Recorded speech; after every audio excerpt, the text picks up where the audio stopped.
नमस्कार दोस्तों, कालजयी कृतियाँ में आप सभी का स्वागत है। प्रस्तुत है मुंशी प्रेमचंद द्वारा लिखित उपन्यास गोदान का 28वां भाग।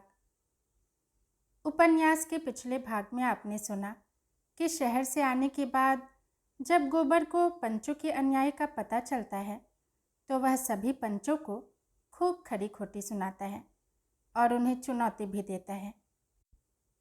गोबर का बदला अंदाज देख पंचों के खेमे में खलबली मच जाती है और सब गोबर को सबक सिखाने की जुगत भिड़ाने लगते हैं। आगे क्या होता है जानने के लिए सुनिए गोदान का 28वां भाग। देहातों में साल के 6 महीने किसी न किसी उत्सव में ढोल मजीरा बजता रहता है। होली के 1 महीना पहले से 1 महीना बाद तक फाग उड़ती है। आषाढ़ लगते ही आल्हा शुरू हो जाता है और सावन भादों में कजलियाँ होती हैं। कजलियों के बाद रामायण गान होने लगता है। सेमरी भी अपवाद नहीं है। महाजन की धमकियाँ और कारिंदे की गालियाँ इस समारोह में बाधा नहीं डाल सकती। घर में अनाज नहीं है, देह पर कपड़े नहीं हैं, गांठ में पैसे नहीं हैं, कोई परवाह नहीं। जीवन की आनंद वृत्ति तो दबाई नहीं जा सकती। हंसे बिना तो जिया नहीं जा सकता। यो होली में गाने बजाने का मुख्य स्थान नोखेराम की चौपाल थी। वहीं भंग बनती थी, वहीं रंग उड़ता था, वहीं नाच होता था। इस उत्सव में कारिंदा साहब के 10-5 रुपये खर्च हो जाते थे और किसमें यह सामर्थ्य थी कि अपने द्वार पर जलसा कराता। अब की गोबर ने गांव के नवयुवकों को अपने द्वार पर खींच लिया है और नोखेराम की चौपाल खाली पड़ी हुई है। गोबर के द्वार पर भंग घुट रही है, पान के बीड़े लग रहे हैं, रंग घोला जा रहा है, फर्श बिछा हुआ है, गाना बजाना हो रहा है और चौपाल में सन्नाटा छाया हुआ है। भंग रखी हुई है, पीसे कौन? ढोल मजीरा सब मौजूद है, पर गाए कौन? जिसे देखो गोबर के द्वार की ओर दौड़ा चला जा रहा है। यहाँ भंग में गुलाब जल और केसर और बादाम की बहार है। हाँ, शेर भर बादाम गोबर खुद लाया। पीते ही चोला तर हो जाता है, आंखें खुल जाती हैं। खमीरा तमाकू लाया है, खास बिस्वा की, रंग में भी केवड़ा छोड़ा है। रुपए कमाना भी जानता है और खर्च करना भी जानता है। गाड़ कर रख लो तो कौन देखता है। धन की यही शोभा है और केवल भंग ही नहीं है, जितने गाने वाले हैं सबका नेवता भी है। और गांव में न नाचने वालों की कमी है न अभिनय करने वालों की। शोभा ही लंगड़ों की ऐसी नकल करता है कि क्या कोई करेगा। और बोली की नकल करने में तो उसका सानी नहीं है। जिसकी बोली कहो उसकी बोले, आदमी की भी जानवर की भी। गिरधर नकल करने में बेजोड़ है। वकील की नकल वह करे, पटवारी की नकल वह करे, थानेदार की, चपरासी की, सेठ की, सभी की नकल वह कर सकता है। हाँ, बेचारे के पास वैसा सामान नहीं है, मगर अब की गोबर ने उसके लिए सभी सामान मंगा दिया है और उसकी नकलें देखने जोग होंगी। यह चर्चा इतनी फैली कि सांझ से ही तमाशा देखने वाले जमा होने लगे।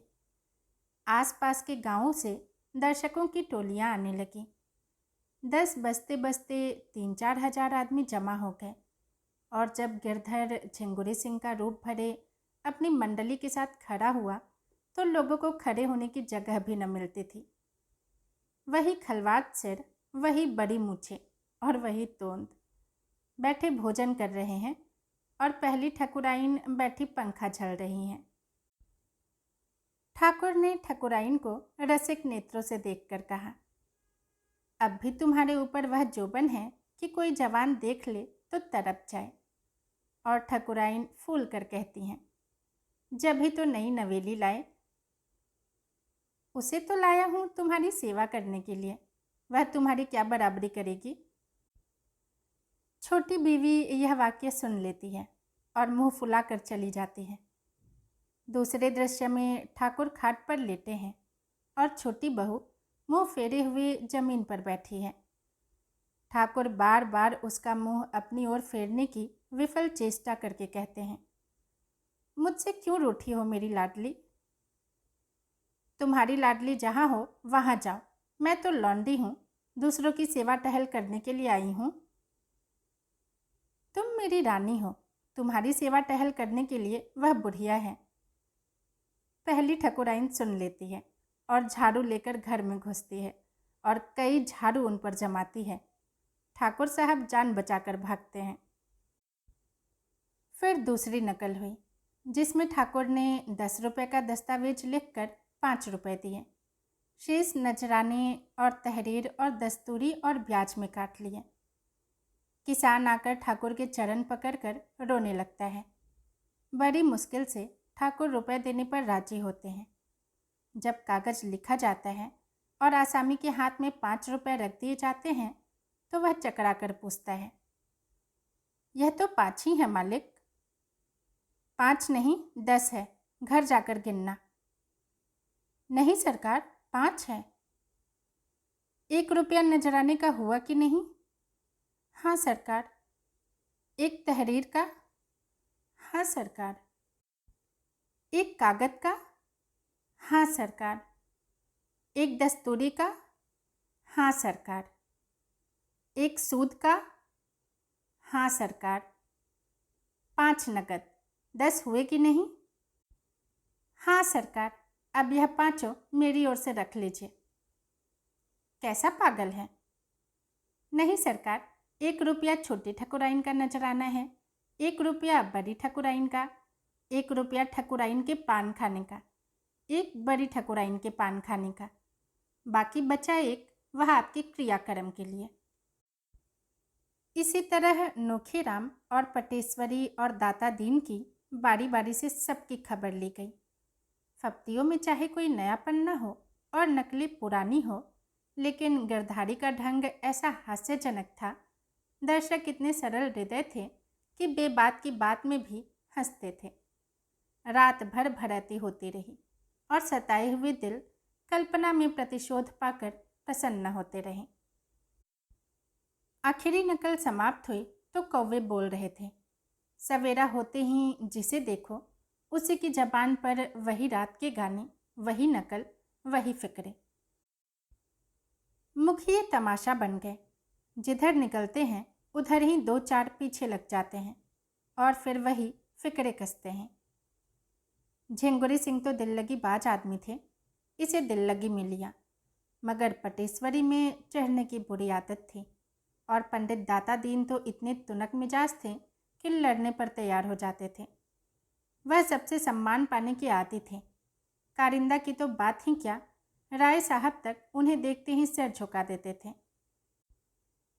पंडित दाता दीन की ऐसी हंसी उड़ाई जाए और वह भी अपने ही गांव में, यह उनके लिए असह्य था। अगर उनमें ब्रह्म तेज होता तो इन दुष्टों को भस्म कर देते, ऐसा शाप देते कि सब के सब भस्म हो जाते। लेकिन इस कलयुग में शाप का असर ही जाता रहा, इसलिए उन्होंने कलयुग वाला हथियार निकाला। दाता दीन होरी के द्वार पर आए और आंखें निकाल कर बोले, क्या आज भी तुम काम पर न चलोगे होरी? अब तो तुम अच्छे हो गए, मेरा कितना हरज हो गया यह तुम नहीं सोचते। गोबर देर से सोया था, अभी अभी उठा था और आंखें मलता हुआ बाहर आ रहा था कि दाता दीन की आवाज़ कान में पड़ी। पालागन करना तो दूर रहा, उल्टी और हेकड़ी दिखाकर गोबर बोला, अब वह तुम्हारी मजूरी न करेंगे, हमें अपनी ऊख भी तो बोनी है। दाता दीन ने सुरती फाँकते हुए कहा, काम कैसे नहीं करेंगे? साल के बीच में काम नहीं छोड़ सकते। जेठ में छोड़ना हो तो छोड़ दें, करना हो तो करें, उससे पहले नहीं छोड़ सकते। गोबर ने जम्हाई लेकर कहा, उन्होंने तुम्हारी गुलामी नहीं लिखी है। जब तक इच्छा थी काम किया, अब नहीं इच्छा नहीं करेंगे, इसमें कोई ज़बरदस्ती नहीं कर सकता। तो होरी काम नहीं करेंगे ना? तो हमारे रुपए सूद समेत दे दो। 3 साल का सूद होता है 100 रुपया, असल मिलाकर 200 होते हैं। हमने समझा था 3 रुपये महीने सूद में कटते जाएंगे, लेकिन तुम्हारी इच्छा नहीं है तो मत करो। मेरे रुपए दे दो। धन्ना सेठ बनते हो तो धन्ना सेठ का काम करो। होरी ने दाता दीन से कहा, तुम्हारी चाकरी से मैं कब इनकार करता हूँ महाराज, लेकिन हमारी ऊख भी तो बोने को पड़ी है। गोबर ने बाप को डांटा, कैसी चाकरी और किसकी चाकरी? यहाँ कोई किसी का चाकर नहीं, सब बराबर है। अच्छी दिल लगी है, किसी को 100 रुपये उधार दे दिए और उसे सूद में जिंदगी भर काम लेते रहे। मूल ज्यों का त्यों। यह महाजनी नहीं है, खून चूसना है। तो रुपए दे दो भैया, लड़ाई काहे की? मैं आने रुपए ब्याज लेता हूँ। तुम्हें गांव घर का समझकर आधा आने रुपए पर दिया था। हम तो 1 रुपया सैकड़ा देंगे, 1 कौड़ी बेसी नहीं। तुम्हें लेना हो तो लो, नहीं अदालत से लेना। 1 रुपया सैकड़ा ब्याज कम नहीं होता। मालूम होता है रुपए की गर्मी हो गई है। गर्मी उन्हें होती है जो 1 के 10 लेते हैं। हम तो मजूर हैं, हमारी गर्मी पसीने के रास्ते बह जाती है। मुझे खूब याद है, तुमने बैल के लिए 30 रुपये दिए थे, उसके 100 हुए और अब 100 के 200 हो गए। इसी तरह तुम लोगों ने किसानों को लूट लूट कर मजूर बना डाला और आप उनकी ज़मीन के मालिक बन बैठे। 30 के 200, हद है। कितने दिन हुए होंगे दादा? होरी ने कातर कंठ से कहा, यही 8-9 साल हुए होंगे। गोबर ने छाती पर हाथ रखकर कहा, 9 साल में 30 के 200, 1 रुपये के हिसाब से कितना होता है? उसने जमीन पर एक ठिकरे से हिसाब लगाते हुए कहा, 10 साल में 36 रुपये होते हैं, असल मिलाकर 66, और 70 रुपये ले लो। इससे बेसी मैं 1 कौड़ी न दूंगा। दाता दीन ने होरी को बीच में डालकर कहा, सुनते हो होरी, गोबर का फैसला? मैं अपने 200 छोड़ के 70 ले लूँ, नहीं अदालत करूँ। इस तरह का व्यवहार हुआ तो कै दिन संसार चलेगा? तुम बैठे सुन रहे हो, मगर यह समझ लो मैं ब्राह्मण हूँ।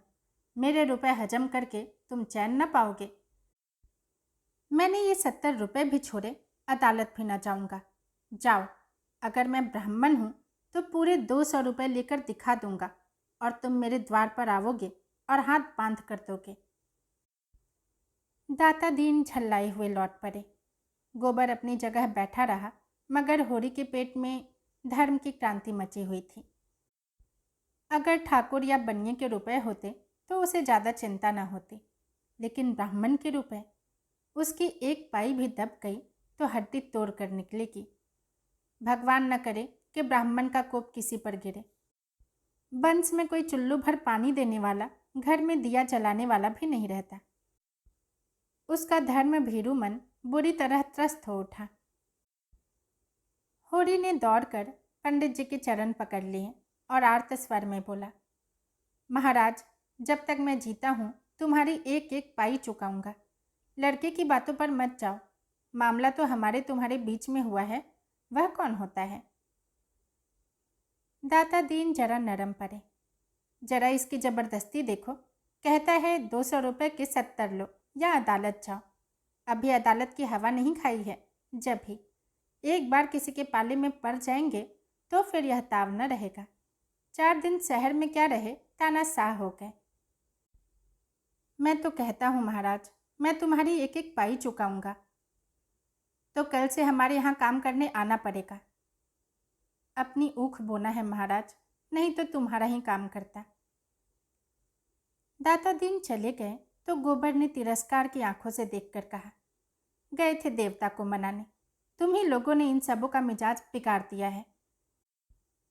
30 रुपये दिए, अब 200 रुपये लेगा और डांट ऊपर से बताएगा और तुमसे मजूरी कराएगा और काम कराते कराते मार डालेगा।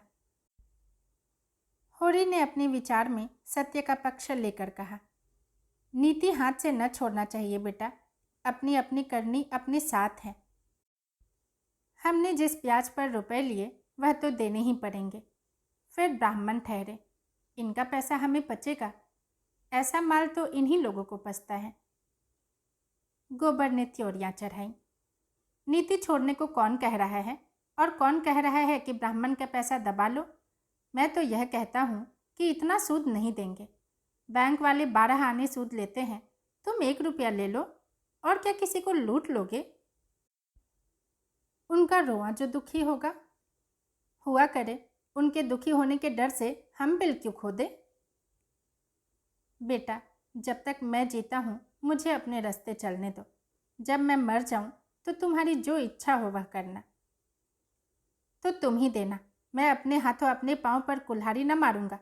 मेरा गधापन था कि तुम्हारे बीच में बोला। तुमने खाया है, तुम भरो, मैं क्यों अपनी जान दूं? यह कहता हुआ गोबर भीतर चला गया। झुनिया ने पूछा, आज सवेरे सवेरे दादा से क्यों उलझ पड़े? गोबर ने सारा वृतांत कह सुनाया और अंत में बोला, इनके ऊपर ऋण का बोझ इसी तरह बढ़ता जाएगा। मैं कहाँ तक भरूंगा? उन्होंने कमा कमा कर दूसरों का घर भरा है, मैं क्यों उनकी खोदी हुई खंदक में गिरूं? इन्होंने मुझसे पूछकर कर्ज नहीं लिया, न मेरे लिए लिया। मैं उसका देनदार नहीं हूँ। उधर मुखियों में गोबर को नीचा दिखाने के लिए षड्यंत्र रचा जा रहा था। यह लौंडा शिकंजे में न कसा गया तो गांव में उधम मचा देगा। प्यादे से फर्जी हो गया है ना, टेढ़े तो चलेगा ही। जाने कहाँ से इतना कानून सिखाया है। कहता है रुपए सैकड़े सूद से बेसी न दूंगा, लेना हो लो, नहीं अदालत करो। रात इसने सारे गांव के लौंडों को बटोर कर कितना अनर्थ किया। लेकिन मुखियों में भी ईर्ष्या की कमी न थी। सभी अपने बराबर वालों के परिहास पर प्रसन्न थे। पटेश्वरी और नोखीराम में बातें हो रही थीं। पटेश्वरी ने कहा, मगर सबों को घर घर की रत्ती रत्ती का हाल मालूम है। झिंगुरी सिंह को तो सबों ने ऐसा रगेदा कि कुछ न पूछो। दोनों ठकुराइनों की बातें सुन सुनकर लोग हंसी के मारे लौट गए। नोखीराम ने ठट्ठा मार कर कहा, मगर नकल सच्ची थी। मैंने कई बार उनकी छोटी बेगम को द्वार पर खड़े लौंडों से हंसी करते देखा है। और परी रानी काजल और सिंदूर और महावर लगाकर जवान बनी रहती हैं। दोनों में रात दिन छिड़ी रहती है। झिंगुरी पक्का बेहया है, कोई दूसरा होता तो पागल हो जाता। सुना तुम्हारी बड़ी भद्दी नकल की, चमड़िया के घर में बंद करके पिटवाया। मैं तो बच्चा पर बकाया लगान का दावा करके ठीक कर दूंगा। वह भी क्या याद करेंगे कि किसी से पाला पड़ा था। लगान तो उसने चुका दिया है ना? लेकिन रसीद तो मैंने नहीं दी। सबूत क्या है कि लगान चुका दिया? और यहाँ कौन हिसाब किताब देखता है? आज ही प्यादा भेजकर बुलाता हूँ। होरी और गोबर दोनों ऊख बोने के लिए खेत सींच रहे थे। अब की ऊख की खेती होने की आशा तो थी नहीं, इसलिए खेत पड़ती पड़ा हुआ था। अब बैल आ गए हैं तो क्यों न बोई जाए। मगर दोनों जैसे 36 बने हुए थे, न बोलते थे न ताकते थे। होरी बैलों को हाँक रहा था और गोबर मोट ले रहा था। सोना और रूपा दोनों खेत में पानी दौड़ा रही थीं कि उनमें झगड़ा हो गया। विवाद का विषय यह था कि झिंगुरी सिंह की छोटी ठकुराइन पहले खुद खाकर पति को खिलाती है या पति को खिलाकर तब खुद खाती है। सोना कहती थी पहले वह खुद खाती है। रूपा का मत इसके प्रतिकूल था। रूपा ने जिरह की, अगर वह पहले खाती है तो क्यों मोटी नहीं है? ठाकुर क्यों मोटे हैं? अगर ठाकुर उन पर गिर पड़े तो ठकुराइन पिस जाए। सोना ने प्रतिवाद किया, तू समझती है अच्छा खाने से लोग मोटे हो जाते हैं? अच्छा खाने से लोग बलवान होते हैं, मोटे नहीं होते। मोटे होते हैं घास पात खाने से। तो ठकुराइन ठाकुर से बलवान है? और क्या, अभी उस दिन दोनों में लड़ाई हुई तो ठकुराइन ने ठाकुर को ऐसा ढकेला कि उनके घुटने फूट गए। तो तू भी पहले आप खाकर तब जीजा को खिलाएगी? और क्या, अम्मा तो पहले दादा को खिलाती हैं। तभी तो जब देखो दादा डांट देते हैं। मैं बलवान होकर अपने मर्द को काबू में रखूंगी। तेरा मर्द तुझे पीटेगा, तेरी हड्डी तोड़ कर रख देगा। रूपा रुआसी होकर बोली, क्यों पीटेगा? मैं मार खाने का काम ही न करूंगी। वह कुछ न सुनेगा। तूने जरा भी कुछ कहा और वह मार चलेगा। मारते मारते तेरी खाल उधेड़ देगा। रूपा ने बिगड़कर सोना की साड़ी दांतों से फाड़ने की चेष्टा की और असफल होने पर चुटकियां काटने लगी। सोना ने चिढ़ाया, वह तेरी नाक भी काट लेगा। इस पर रूपा ने बहन को दांत से काट खाया। सोना की बांह लहुआ गई और उसने रूपा को जोर से ढकेल दिया। वह गिर पड़ी और उठकर रोने लगी। सोना भी दांतों के निशान देखकर रो पड़ी। उन दोनों का चिल्लाना सुनकर गोबर गुस्से से भरा हुआ आया और दोनों को दो दो घूंसे जड़ दिए। दोनों रोती हुई निकलकर घर चल दी। सिंचाई का काम रुक गया। इस पर पिता पुत्र में एक झड़प हो गई। होरी ने पूछा, पानी कौन चलाएगा? दौड़े दौड़े गए, दोनों को भगाए, अब जाकर मना क्यों नहीं लाते? तुम्ही ने इन सबों को बिगाड़ रखा है। इस तरह मारने से और निर्लज्ज हो जाएंगी। 2 जून का खाना बंद कर दो, आप ठीक हो जाएं। मैं उनका बाप हूँ, कसाई नहीं हूँ। पाँव में एक बार ठोकर लग जाने के बाद किसी कारण से बार बार ठोकर लगती है तो कभी कभी अंगूठा पक जाता है और महीनों कष्ट देता है। पिता और पुत्र के सद्भाव को आज उसी तरह की चोट लग गई थी और उस पर यह तीसरी चोट पड़ी। गोबर ने घर जाकर झुनिया को खेत में पानी देने के लिए साथ लिया। झुनिया बच्चे को लेकर खेत में आ गई। धनिया और उसकी दोनों बेटियां ताकती रहीं। माँ को भी गोबर की यह उद्दंडता बुरी लगती थी। रूपा को मारता तो वह बुरा न मानती, मगर जवान लड़की को मारना यह उसके लिए असह्य था। आज ही रात को गोबर ने लखनऊ लौट जाने का निश्चय कर लिया। यहाँ अब वह नहीं रह सकता। जब घर में उसकी कोई पूछ नहीं है तो वह क्यों रहे? वह लेन देन के मामले में बोल नहीं सकता। लड़कियों को जरा मार दिया तो लोग ऐसा जामे के बाहर हो गए मानो वह बाहर का आदमी है। तो इस सराय में वह न रहेगा। दोनों भोजन करके बाहर आए थे कि नोखेराम के प्यादे ने आकर कहा, चलो, कारिंदा साहब ने बुलाया है। होरी ने गर्व से कहा, रात को क्यों बुलाते हैं? मैं तो बाकी दे चुका हूँ। प्यादा बोला, मुझे तो तुम्हें बुलाने का हुक्म मिला है। जो कुछ अरज करना हो वहीं चलकर करना। होरी की इच्छा न थी मगर जाना पड़ा। गोबर विरक्त सा बैठा रहा। आधा घंटे में होरी लौटा और चिलम भरकर पीने लगा। अब गोबर से न रहा गया। पूछा, किस मतलब से बुलाया था? होरी ने भर्राई हुई आवाज़ में कहा, मैंने पाई पाई लगान चुका दिया। वह कहते हैं तुम्हारे ऊपर 2 साल का बाकी है। अभी उस दिन मैंने ऊख बेची तो 25 रुपये वहीं उनको दे दिए और आज वह 2 साल का बाकी निकालते हैं। मैंने कह दिया मैं एक थैला न दूंगा। गोबर ने पूछा, तुम्हारे पास रसीद तो होगी? रसीद कहाँ देते हैं? तो तुम बिना रसीद लिए रुपए देते ही क्यों हो? मैं क्या जानता था कि यह लोग बेईमानी करेंगे। यह सब तुम्हारी करनी का फल है। तुमने रात को उनकी हंसी उड़ाई, यह उसी का दंड है। पानी में रहकर मगर से बैर नहीं लिया जाता। सूद लगाकर 70 रुपये बाकी निकाल दिए। ये किसके घर से आएंगे? गोबर ने सफाई देते हुए कहा, तुमने रसीद ले ली होती तो मैं लाख उनकी हंसी उड़ाता, तुम्हारा बाल भी बाका न कर सकते। मेरी समझ में नहीं आता कि लेन देन में तुम सावधानी से क्यों नहीं काम लेते। यो रसीद नहीं देते तो डाक से रुपए भेजो, यही तो होगा। 1 आध रुपया महसूल पड़ जाएगा। इस तरह की धांधली तो न होगी। तुमने यह आग न लगाई होती तो कुछ न होता। अब तो सभी मुखिया बिगड़े हुए हैं, बेदखली की धमकी दे रहे हैं।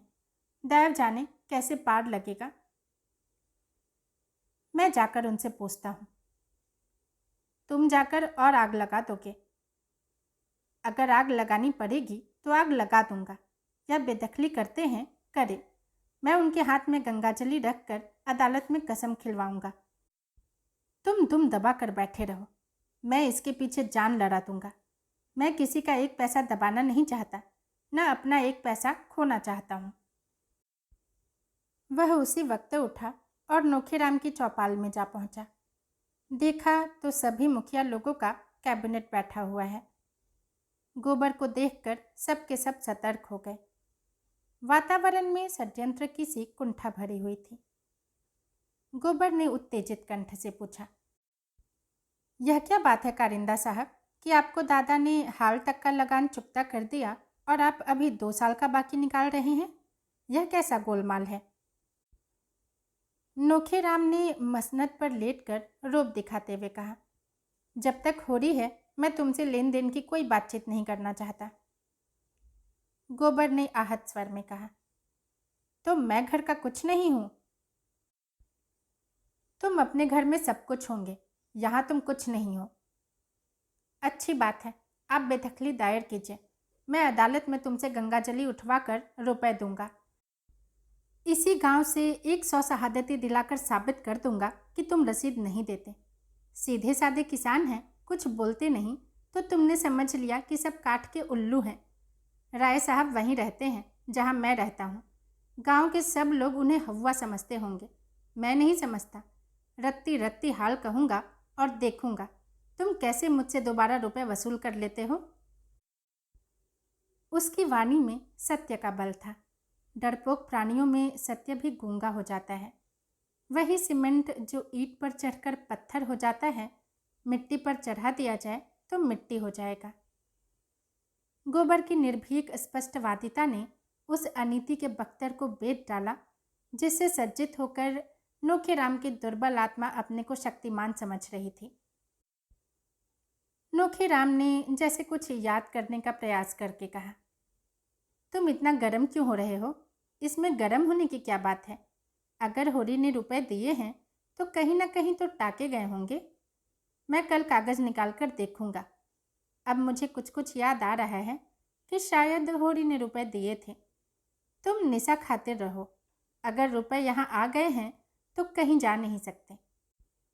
तुम थोड़े से रुपयों के लिए झूठ थोड़े ही बोलोगे, और न मैं ही इन रुपयों से धनी हो जाऊंगा। गोबर ने चौपाल से आकर होरी को ऐसा लताड़ा कि बेचारा स्वार्थ भीरू बूढ़ा रुआसा हो गया। तुम तो बच्चों से भी गए बीते हो, जो बिल्ली की म्याऊं सुनकर चिल्ला उठते हैं। कहाँ कहाँ तुम्हारी रक्षा करता फिरूंगा। मैं तुम्हें 70 रुपये दिए जाता हूँ। दाता दिन ले तो देकर भरपाई लिखा देना। इसके ऊपर तुमने 1 पैसा भी दिया तो फिर मुझसे 1 पैसा भी न पाओगे। मैं परदेश में इसलिए नहीं पड़ा हूँ कि तुम अपने को लुटवाते रहो और मैं कमा कमा कर भरता रहूँ। मैं कल चला जाऊँगा, लेकिन इतना कह देता हूँ, किसी से 1 पैसा उधार मत लेना और किसी को कुछ मत देना। मंगरू दुलारी दाता दिन सभी से 1 रुपया सैकड़े का सूद कराना होगा। धनिया भी खाना खाकर बाहर निकल आई थी। बोली, अभी क्यों जाते हो बेटा? 2-4 दिन और रहकर ऊख की बोनी करा लो और कुछ लेन देन का हिसाब भी ठीक कर लो, तब जाना। गोबर ने शान जमाते हुए कहा, मेरा 2-3 रुपए रोज का घाटा हो रहा है, यह भी समझती हो। यहाँ मैं बहुत बहुत 2-4 आने की मजूरी ही तो करता हूँ, और अब की मैं झुनिया को भी लेता जाऊँगा। वहाँ मुझे खाने पीने की बड़ी तकलीफ होती है। धनिया ने डरते डरते कहा, जैसे तुम्हारी इच्छा, लेकिन वहाँ यह अकेले कैसे घर संभालेगी, कैसे बच्चे की देखभाल करेगी? अब बच्चे को देखूं कि अपना सुभीता देखूं, मुझसे चूल्हा नहीं फूका जाता। ले जाने को तो मैं नहीं रोकती, लेकिन परदेश में बाल बच्चों के साथ रहना, न कोई आगे न पीछे, सोचो कितना झंझट है। परदेश में संगी साथी निकल ही आते हैं अम्मा, और यह तो स्वास्थ्य का संसार है। जिसके साथ 4 पैसे का गम खाओ वही अपना। खाली हाथ तो माँ बाप भी नहीं पूछते। धनिया कटाक्ष समझ गई। उसके सिर से पांव तक आग लग गई। बोली, माँ बाप को भी तुमने उन्हीं पैसों के यारों में समझ लिया। आंखों देख रहा हूँ। नहीं देख रहे हो। माँ बाप का मन इतना निठुर नहीं होता। हाँ, लड़के अलबत्ता यहाँ 4 पैसे कमाने लगे कि माँ बाप से आंखें फेर ली। इसी गांव में 1-2 नहीं 10-20 पर थोक दे दूँ। माँ बाप करज कवाम लेते हैं किसके लिए? लड़के लड़कियों के लिए ही तो। कि अपने भोग विलास के लिए? क्या जाने तुमने किसके लिए कर्ज लिया, मैंने तो एक पैसा भी नहीं जाना। बिना पाले ही इतने बड़े हो गए। पालने में तुम्हारा क्या लगा? जब तक बच्चा था दूध पिला दिया, फिर लावारिस की तरह छोड़ दिया। जो सबने खाया वही मैंने खाया। मेरे लिए दूध नहीं आता था, मक्खन नहीं बंधा था। अब तुम भी चाहती हो और दादा भी चाहते हैं कि मैं सारा कर्जा चुकाऊं, लगान दूं, लड़कियों का ब्याह करूं, जैसे मेरी जिंदगी तुम्हारा देना भरने के लिए ही है। मेरे भी तो बाल बच्चे हैं। धनिया सन्नाटे में आ गई। एक क्षण में उसके जीवन का मृदु स्वप्न जैसे टूट गया। अब तक वह मन में प्रसन्न थी कि अब उसका दुख दरिद्र सब दूर हो गया। जब से गोबर घर आया, उसके मुख पर हास्य की एक छटा खिली रहती थी। उसकी वाणी में मृदुता और व्यवहार में उदारता आ गई थी। भगवान ने उस पर दया की है तो उसे सिर झुकाकर चलना चाहिए। भीतर की शांति बाहर सौजन्य बन गई थी। ये शब्द तपते हुए बालू की तरह हृदय पर पड़े और चने की भांति सारे अरमान झुलस गए। उसका सारा घमंड चूर चूर हो गया। इतना सुन लेने के बाद अब जीवन में क्या रस रह गया? जिस नौका पर बैठकर इस जीवन सफर को पार करना चाहती थी वह टूट गई थी, तो किस सुख के लिए जिए? लेकिन नहीं, उसका गोबर इतना स्वार्थी नहीं है। उसने कभी माँ की बात का जवाब नहीं दिया, कभी किसी बात के लिए जिद नहीं की। जो कुछ रूखा सूखा मिल गया वही खा लेता था। वही भोला भाला शील स्नेह का पुतला आज क्यों ऐसी दिल तोड़ देने वाली बातें कर रहा है? उसकी इच्छा के विरुद्ध तो कुछ नहीं कहा। माँ बाप दोनों ही उसका मुंह जोहते रहते हैं। उसने खुद ही लेन देन की बात चलाई, नहीं तो उससे कौन कहता है कि तू माँ बाप का लेना देना चुका। माँ बाप के लिए यही क्या कम सुख है कि वह इज्जत आबरू के साथ भले मनसों की तरह कमाता खाता है। उससे कुछ हो सके तो माँ बाप की मदद करते, नहीं हो सकता तो माँ बाप उसका गला न दबाएंगे। झुनिया को ले जाना चाहता है, खुशी से ले जाए। धनिया ने तो केवल उसकी भलाई के ख्याल से कहा था कि झुनिया को वहाँ ले जाने से उसे जितना आराम मिलेगा उससे कहीं ज़्यादा झंझट बढ़ जाएगा। इसमें ऐसी कौन सी आग लगने वाली बात थी कि इतना बिगड़ उठा? हो न हो, यह आग झुनिया की लगाई है। वही बैठे बैठे उसे यह मंत्र पढ़ा रही है। यहाँ शौक श्रृंगार करने को नहीं मिलता, घर का कुछ न कुछ काम भी करना ही पड़ता है। वहाँ रुपए पैसे हाथ में आएंगे, मजे से चिकना खाएगी, चिकना पहनेगी और टांग फैलाकर सोएगी। 2 आदमियों की रोटी पकाने में क्या लगता है? वहाँ तो पैसा चाहिए। सुना है बाजार में पकी पकाई रोटियां मिल जाती हैं। यह सारा उपद्रव उसी ने खड़ा किया है। शहर में कुछ दिन रह भी चुकी है। वहाँ का दाना पानी मुँह लगा हुआ है। यहाँ कोई पूछता न था। यह भोंदू मिल गया, इसे फांस लिया। जब यहाँ 5 महीने का पेट लेकर आई थी तब कैसे म्याऊं म्याऊं करती थी। तब यहाँ शरण न मिली होती तो आज कहीं भीख मांगती होती। यह उसी नेकी का बदला है। इसी चुड़ैल के पीछे डांड देना पड़ा। बिरादरी में बदनामी हुई, खेती टूट गई, सारी दुर्गति हो गई। आज यह चुड़ैल जिस पत्तल में खाती है उसी में छेद कर रही है। पैसे देखे तो आँख हो गई, तभी ऐठी ऐठी फिरती है, मजाज नहीं मिलता। आज लड़का 4 पैसे कमाने लगा है ना, इतने दिनों बात नहीं पूछी तो सास का पांव दबाने के लिए तेल लिए दौड़ती थी। डाइन उसके जीवन की निधि को उसके हाथ से छीन लेना चाहती है। दुखित स्वर में बोली, यह मंत्र तुम्हें कौन दे रहा है बेटा? तुम तो ऐसे न थे। माँ बाप तुम्हारे ही हैं, बहनें तुम्हारी ही हैं, घर तुम्हारा ही है। यहाँ बाहर का कौन है? हम क्या बहुत दिन बैठे रहेंगे? घर की मर्यादा बनाए रखोगे तो तुम ही को सुख होगा। आदमी घर वालों के लिए ही तो धन कमाता है कि और किसी के लिए? अपना पेट तो सुअर भी पाल लेता है। मैं न जानती थी झुनिया नागिन बनकर हम ही को डसेगी। गोबर ने तिनक कर कहा, अम्मा, मैं नादान नहीं हूँ कि झुनिया मुझे मंत्र पढ़ाएगी। तुम उसे नाहक कोस रही हो। तुम्हारी गिरस्ती का सारा बोझ मैं नहीं उठा सकता। मुझसे जो कुछ हो सकेगा तुम्हारी मदद कर दूंगा, लेकिन अपने पाँव में बेड़ियाँ नहीं डाल सकता। झुनिया भी कोठरी से निकल आई। अम्मा, जुलाहे का गुस्सा दाढ़ी पर ना उतारो। कोई बच्चा नहीं है कि मैं फोड़ लूँगी। अपना अपना भला बुरा सब समझते हैं। आदमी इसीलिए जन्म नहीं लेता कि सारी उम्र तपस्या करता रहे और एक दिन खाली हाथ मर जाए। सब जिंदगी का कुछ सुख चाहते हैं। सबकी लालसा होती है कि हाथ में 4 पैसे हों। धनिया ने दांत पीस कर कहा, अच्छा झुनिया, बहुत ज्ञान न बखाड़। अब तू भी अपना भला बुरा सोचने समझने जोग हो गई है। जब यहाँ आकर मेरे पैरों पर सिर रखे रो रही थी, तब अपना भला बुरा क्यों नहीं सूझा था? उस घड़ी हम भी अपना भला बुरा सोचने लगते तो आज तेरा कहीं पता ना होता। इसके बाद संग्राम छिड़ गया। ताने महने, गाली गलौच, धक्का मुक्की, कोई बात न बची। गोबर भी बीच बीच में डंक मारता जाता था। होरी बरौठे में बैठा सब कुछ सुन रहा था। सोना और रूपा आंगन में सिर झुकाए खड़ी थी। दुलारी, पुनिया और कई स्त्रियां बीच बचाव करने आ पहुंची थीं। गर्जन के बीच में कभी कभी बूंदें भी गिर जाती थीं। दोनों ही अपने अपने भाग्य को रो रही थीं। दोनों ही ईश्वर को कोस रही थीं और दोनों अपनी अपनी निर्दोषिता सिद्ध कर रही थीं। झुनिया गरे मुर्दे उखाड़ रही थी।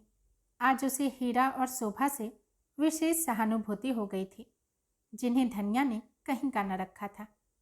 धनिया की आज तक किसी से न पटी थी तो झुनिया से कैसे पट सकती है? धनिया अपनी सफाई देने की चेष्टा कर रही थी, लेकिन न जाने क्या बात थी कि जनमत झुनिया की ओर था। शायद इसलिए कि झुनिया संयम हाथ से न जाने देती थी और धनिया आपे से बाहर थी। शायद इसलिए भी कि झुनिया अब कमाऊ पुरुष की स्त्री थी और उसे प्रसन्न रखने में ज़्यादा मसलहत थी। तब होरी ने आंगन में आकर कहा, मैं तेरे पैरों पड़ता हूँ धनिया, चुप रह, मेरे मुंह में कालिख मत लगा। हाँ, अभी मन न भरा हो तो और सुन। धनिया फुंकार मार कर उधर दौड़ी। तुम भी मोटी डाल पकड़ने चले, मैं ही दोषी हूँ, यह तुम मेरे ऊपर फूल बरसा रही है। संग्राम का क्षेत्र बदल गया। जो छोटों के मुंह लगे वह छोटा। धनिया किस तर्क से झुनिया को छोटा मान ले? होरी ने व्यथित कंठ से कहा, अच्छा, वह छोटी नहीं, बड़ी सही। जो आदमी नहीं रहना चाहता क्या उसे बांध कर रखेगी? माँ बाप का धर्म है लड़के को पाल पोस कर बड़ा कर देना। वह हम कर चुके, उनके हाथ पांव हो गए। अब तू क्या चाहती है? वे दाना चारा लाकर खिलाएं। माँ बाप का धर्म 16 आना लड़कों के साथ है। लड़कों का माँ बाप के साथ एक आना भी धर्म नहीं है। जो जाता है उसे आशीष देकर विदा कर दे। हमारा भगवान मालिक है, जो कुछ भोगना बदा है भोगेंगे। 40 साल 47 साल इसी तरह रोते धोते कट गए। 10-5 साल हैं, वह भी यूं ही कट जाएंगे। उधर गोबर जाने की तैयारी कर रहा था। इस घर का पानी भी उसके लिए हराम है। माता होकर जब उसे ऐसी ऐसी बातें कहे तो अब वह उसका मुंह भी न देखेगा। देखते ही देखते उसका बिस्तर बंध गया। झुनिया ने भी चुंदरी पहन ली। चुन्नू भी टॉप और फ्रॉक पहनकर राजा बन गया। होरी ने आर्द्र कंठ से कहा, बेटा, तुमसे कुछ कहने का मुंह तो नहीं है, लेकिन कलेजा नहीं मानता। क्या जरा जाकर अपनी अभागिनी माता के पांव छू लोगे तो कुछ बुरा होगा? जिस माता की कोख से जन्म लिया और जिसका रकत पीकर पले हो, उसके साथ इतना भी नहीं कर सकते? गोबर ने मुंह फेर कर कहा, मैं उसे अपनी माता नहीं समझता। होरी ने आंखों में आंसू लाकर कहा, जैसी तुम्हारी इच्छा, जहाँ रहो सुखी रहो। झुनिया ने सास के पास जाकर उसके चरणों को आंचल से छुआ। धनिया के मुंह से आशीष का एक शब्द भी न निकला। उसने आंखें उठाकर देखा भी नहीं। गोबर बालक को गोद में लिए आगे आगे था। झुनिया बिस्तर बगल में दबाए पीछे। एक चमार का लड़का संदूक लिए था। गांव के कई स्त्री पुरुष गोबर को पहुंचाने गांव के बाहर तक आए। धनिया बैठी रो रही थी, जैसे कोई उसके हृदय को आड़े से चीर रहा हो। उसका मातृत्व उस घर के समान हो रहा था जिसमें आग लग गई हो। और सब कुछ भस्म हो गया हो, यहाँ तक कि बैठकर रोने के लिए भी स्थान न बचा हो। दोस्तों, उपन्यास का 28वां भाग यहीं समाप्त होता है। यदि पसंद आया हो तो लाइक करें, कमेंट करें और चैनल को सब्सक्राइब भी ज़रूर करें। धन्यवाद।